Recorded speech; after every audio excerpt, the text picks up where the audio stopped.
तो दोस्तों मैं हूं आपका राहुल, एक नई वीडियो लेके आपके सामने फिर से हाजिर हूँ। आज की जो हमारी वीडियो है वो वीडियो है यामा R15M, ठीक है, वर्सेस यामा MT-15 वर्जन 2M। दोनों ही मोटरसाइकिल के मैं टॉप वेरिएंट की मोटरसाइकिल की मैं बात करता हूँ और दोनों मोटरसाइकिल के अंदर आप 30,000 ऐड कर देना बिकॉज ऑफ इंश्योरेंस और RTO की वजह से, तो 30,000 आप प्राइस में ज़्यादा ऐड कर देना। R15 की अगर मैं बात करूँ तो इसके अंदर आपको जो एक्स-शोरूम प्राइस पड़ता है वो पड़ता है 1,97,000 रुपीज़ की। वहीं पे मैं MT-15 वर्जन 2M की अगर मैं बात करूं तो इसका जो आपको एक्स शोरूम प्राइस पड़ेगा वो पड़ेगा 1,73,000 रुपीज़ का। तो दोनों मोटरसाइकिल के अंदर देखा जाए तो एक स्पोर्ट्स मोटरसाइकिल है, एक है नेकेड मोटरसाइकिल, ठीक है। तो ब्रांड सेम है, दोनों के अंदर बहुत सारी चीज़ें सेम है, तो इसलिए इस वीडियो को हम लोग आज शूट कर रहे हैं। तो देखा जाए तो दोनों मोटरसाइकिल के अंदर ना आप लोगों को आराम से 25,000 रुपये का फ़र्क आपको मिल जाएगा। तो 25,000 रुपये में देखते हैं कौन सी बाइक जो है हमारे लिए वैल्यू फॉर मनी प्रोडक्ट रहती है। सबसे पहले अगर मैं बात करूँ तो दोनों मोटरसाइकिल के अंदर आपको 155 सीसी का single cylinder liquid cooled 4 stroke SOSC engine, 4 valve का इंजन आपको इसमें मिल जाएगा। मैक्सिमम पावर की अगर बात करूँ तो दोनों मोटरसाइकिल के अंदर आपको 18.4 PS की पावर मिल जाएगी एट 10,000 RPM पर, और जो मैक्सिमम टॉर्क मिलेगा वो मिलेगा 14.2 न्यूटन मीटर का एट 7,500 RPM पर। दोनों मोटरसाइकिल के अंदर सेम पावर और टॉर्क होने वाली है। BS6 कंप्लाई 2 का इंजन आपको दोनों ही मोटरसाइकिल के अंदर मिल जाएगा। 58 mm का बोर दोनों ही मोटरसाइकिल में मिलेगा। स्ट्रोक भी आपको 58.7 mm का दोनों में ही स्ट्रोक मिल जाएगा। दोनों ही मोटरसाइकिल सिंगल सिलेंडर मोटरसाइकिल है। ओवर इंच एंड ड्राइव दोनों मोटरसाइकिल के अंदर मिल जाएगी। 4 वॉल्व का इंजन दोनों ही मोटरसाइकिल में मिल जाएगा। ब्रेकिंग की अगर बात करें तो दोनों ही मोटरसाइकिल के अंदर आपको डुअल डिस्क ब्रेक आपको मिल जाएगा। टायर्स की अगर मैं बात करता हूँ, ऑलमोस्ट मुझे लग रहा है सब कुछ ही सेम है तो टायर्स की अगर मैं बात करता हूँ 100/80 का फ्रंट टायर आपको दोनों मोटरसाइकिल मिलेगा विद 17 इंच के अलॉय व्हील्स के साथ। जो रियल टायर मिलेगा 140/70 का रियल टायर आपको मिल जाएगा विद 17 इंच के अलॉय व्हील्स के साथ। दोनों मोटरसाइकिल के अंदर आपको ट्यूबलेस टायर मिल जाएगा। दोनों मोटरसाइकिल के अंदर आपको रेडियल टायर मिल जाएगा।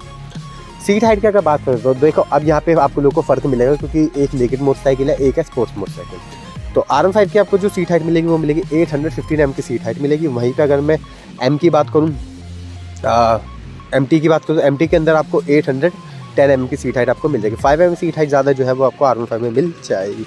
व्हील बेस की अगर बात करूँ तो दोनों ही मोटरसाइकिल के अंदर आपको जो व्हील बेस मिलेगा 1325 mm का व्हील बेस आपको दोनों ही मोटरसाइकिल में मिल जाएगा। लेंथ की अगर बात करूँ तो 1990 mm की लेंथ आपको R15 में मिलेगा, और वहीं पे MT-15 के अंदर आपको जो लेंथ मिलेगी 2015 mm की लेंथ आपको इसमें मिल जाएगी। यानी अगर देखा जाए तो लेंथ के मुकाबले में आपकी MT-15 विन करती है। दोनों ही मोटरसाइकिल के अंदर आपको जो ग्राउंड क्लियरेंस मिलेगा 170 mm का ग्राउंड क्लियरेंस आपको दोनों ही मोटरसाइकिल में मिल जाएगा। हाइट की अगर बात करूँ तो 1135 mm की हाइट आपको R15 में मिलेगी। वहीं पे अगर MT-15 के अंदर हाइट मिलेगी 1070 mm की आपको हाइट मिल जाएगी। ब्रीथ की अगर बात करूँ तो 725 mm की ब्रीथ आपको R15 में मिलेगी, और वहीं पे अगर मैं MT की बात करूँ तो 800 mm की ब्रीथ आपको MT में मिल जाएगी। R15 के अंदर अगर मैं पेट्रोल टैंक की बात करूँ तो 11 लीटर का पेट्रोल टैंक मिलेगा और 10 लीटर का पेट्रोल टैंक आपको MT-15 में मिल जाएगा। दोनों मोटरसाइकिल के अंदर से हम 2 लीटर माइनस कर लेते हैं FI की वजह से, तो आपको 9 लीटर्स का पेट्रोल टैंक जो है वो R15 में मिलेगा, और वहीं पे 8 लीटर का पेट्रोल टैंक आपको MT-15 में मिल जाएगा। कर्व वेट की अगर बात करूँ तो R15 का जो कर्व वेट मिलेगा 142 kg का कर्व वेट आपको R15 में मिलेगा। MT-15 के अंदर जो कर्व वेट मिलेगा 139 kg का कर्व वेट आपको मिल जाएगा। ओवरऑल अगर देखा जाए तो 3 kg का ही फ़र्क आपको मिलेगा। LED टेल लाइट दोनों ही मोटरसाइकिल के अंदर मिल जाएगी। फ्रंट डिस्क ब्रेक की बात करें तो 282 mm का फ्रंट डिस्क ब्रेक आपको R15 और MT-15 में दोनों में ही फ्रंट डिस्क ब्रेक 82 mm का फ्रंट डिस्क ब्रेक मिल जाएगा। रियल डिस्क ब्रेक की बात करें तो 220 mm का दोनों मोटरसाइकिल के अंदर रियल डिस्क ब्रेक आपको मिल जाएगा। इलेक्ट्रिकल अगर मैं फीचर्स की बात करूँ, हाँ मेरा मुंह भी दर्द हो गया, दोनों में सब कुछ सेम है ठीक है। तो दोनों मोटरसाइकिल के अंदर आपको गियर पोजीशन इंडिकेटर मिल जाएगा। Side stand cut off feature मिल जाएगा। डुअल हॉर्न आपको दोनों ही मोटरसाइकिल के अंदर मिल जाएगा। गियर शिफ्ट टाइमिंग की भी आपको बता देगी मोटरसाइकिल, खुद ही बताएगी कि अब टॉप गियर लगाना है, लो गियर करना है, आपको दोनों मोटरसाइकिल बता देगी। दोनों मोटरसाइकिल के अंदर आपको VVA टेक्नोलॉजी आपको इसके अंदर मिल जाएगी। वहीं पे दोनों मोटरसाइकिल के अंदर आपको एल्युमिनियम स्विंग आर्म मिल जाएगा। लास्ट पार्किंग लोकेशन आपको दोनों ही मोटरसाइकिल बता देंगी। ब्लूटूथ की जो इन्फॉर्मेशन होगी, जैसे ब्लूटूथ कनेक्टिविटी आपको दोनों ही मोटरसाइकिल के अंदर मिल जाएगी। जैसे कॉल हो गया, मैसेज हो गया या फिर मेल हो गया, ये दोनों मोटरसाइकिल आपको बता देंगी। LED टेल लाइट आपको दोनों मोटरसाइकिल के अंदर मिल जाएगी। और अगर बात करें तो दोनों मोटरसाइकिल के अंदर आपको डुअल चैनल ABS मिल जाएगा। MT-15 जो है वो आपकी नेकेड स्पोर्ट्स मोटरसाइकिल है। वहीं पे मैं R15 की अगर मैं बात करूँ तो ये आपकी स्पोर्ट्स मोटरसाइकिल मिल जाएगी। दोनों मोटरसाइकिल के अंदर आपको सेल्फ स्टार्ट मिलेगा और दोनों मोटरसाइकिल के अंदर आपको स्पीड सीट मिल जाएगा। यहाँ पे अगर बात करें तो नेक्स्ट पॉइंट के बारे में, दोनों मोटरसाइकिल के अंदर आपको डिजिटल मीटर कंसोल मिल जाएगा। वहीं पे दोनों मोटरसाइकिल के अंदर आपको ट्रिप 1 ट्रिप 2 आपको मिल जाएगा। क्लॉक भी आपको दोनों मोटरसाइकिल के अंदर एडिशनल में मिल जाएगी। लिक्विड गोल्ड का इंजन दोनों मोटरसाइकिल के अंदर आपको मिल जाएगा। अब बात करते हैं दोनों मोटरसाइकिल में से कौन सी जो मोटरसाइकिल है वो एक वैल्यू फॉर मनी प्रोडक्ट होने वाली है। तो देखो, अगर आप लोगों ने पूरी इन्फॉर्मेशन देखी है तो दोनों ही मोटरसाइकिल के अंदर ना सिर्फ क्या फ़र्क है, आपको फेयरिंग का फ़र्क आ रहा है।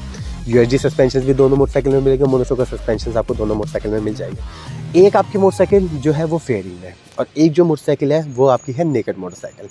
देखो, सीधी बात अगर मैं आप लोगों से बोलूँ ना तो 25,000 रुपये का फ़र्क आ रहा है।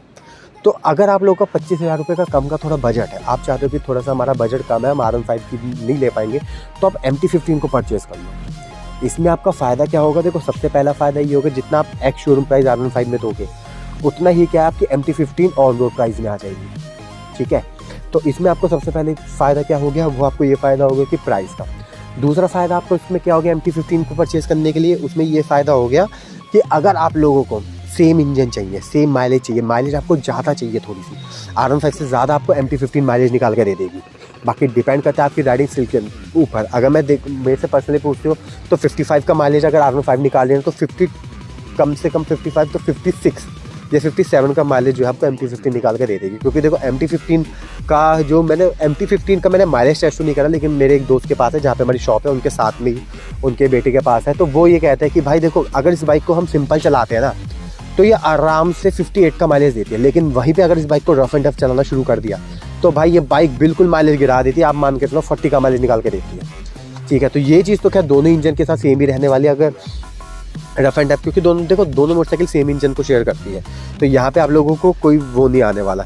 लेकिन अगर मैं MT15 की एक मेन चीज़ की अगर मैं बात करूँ, आपको एक ऐसी मोटरसाइकिल चाहिए जिस मोटरसाइकिल से आप लॉन्ग टूर करना चाहते हो।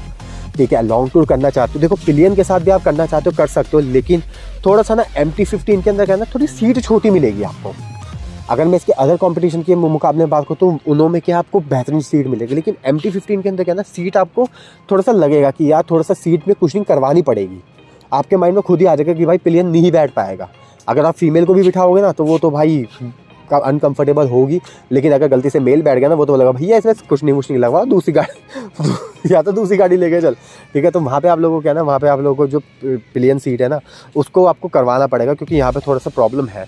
लेकिन अगर आप लॉन्ग राइड के लिए फ़ायदा क्या होगा, आप कंफर्टेबल होकर बैठोगे।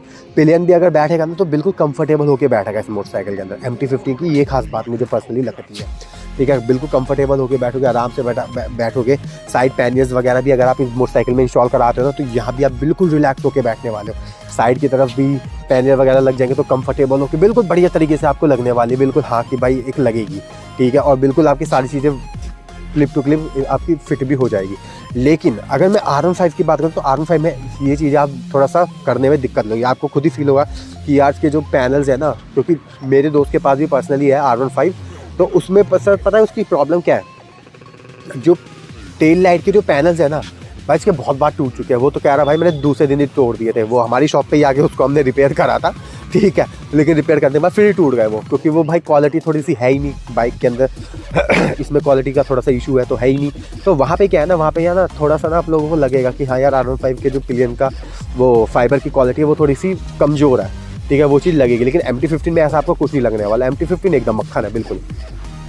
ठीक है, अब R15 किसको परचेज करनी है? R15 उस बंदे को परचेज करनी चाहिए जो भाई, एक तो देखो सबसे पहली बात है सिंगल पर्सन है जो राइड वगैरह करना चाहता है। सिंगल पर्सन होके और राइड मेरे को करनी है भाई, मुझे पिलियन से कोई मतलब नहीं है। ठीक है, तो पिलियन के से कोई मतलब नहीं है और मेरे को भगानी है मोटरसाइकिल। ठीक है, क्योंकि देखो एरोडायनेमिक आपको तगड़े जो है ना वो R15 में मिलेंगे।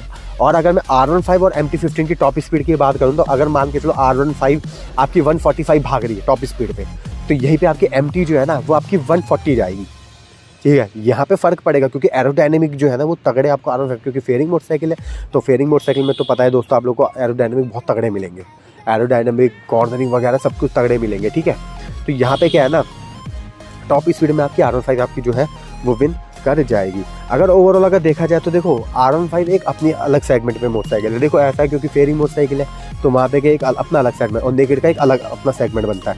लेकिन अगर देखा जाए तो अगर आप लोग को प्राइस से रिलेटेड कोई इशू नहीं है ना तो मैं आपको ये बोलूँगा कि आप MT15 वर्जन 2 को परचेज़ कर लो। ठीक है, लेकिन आप चाहते हो कि नहीं मुझे एक फेयरिंग ही मोटरसाइकिल चाहिए, मुझे फेयरिंग ही मोटरसाइकिल पसंद है, तो आप R15 वर्जन 4 को परचेज़ कर लो, क्योंकि दोनों मोटरसाइकिल के अंदर सभी कुछ ही सेम है।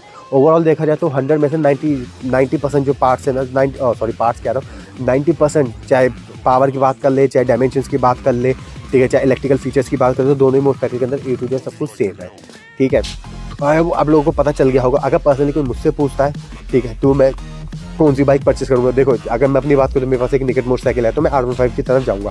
लेकिन अगर मैं उस मोटरसाइकिल को साइड कर देता हूँ, तो मैं किस मोटरसाइकिल की तरफ जाऊँगा, मैं भाई सीधा MT-15 की तरफ जाऊँगा। क्योंकि मैं भाई एक देखो मिडिल क्लास फैमिली वाला बंदा है, तो वो प्राइस को काफ़ी सोच के चलता है, तो मैं MT-15 की तरफ दूँगा, क्योंकि R15 वाली पावर टॉर्क सब मुझे वही मिल रहा है, ठीक है। और अगर टॉप स्पीड की बात करूँ तो मैंने 5 की कम बताई है आपको, तो इतना मैं मैनेज कर लूँगा, ठीक है। तो यहाँ पे क्या है, मैं MT-15 को ही परचेस करूँगा। तो ऐसी इंटरेस्टिंग वीडियोस देखने मत दो, 4 करोड़ तो मॉडिफाई कर दो, सब्सक्राइब करना तो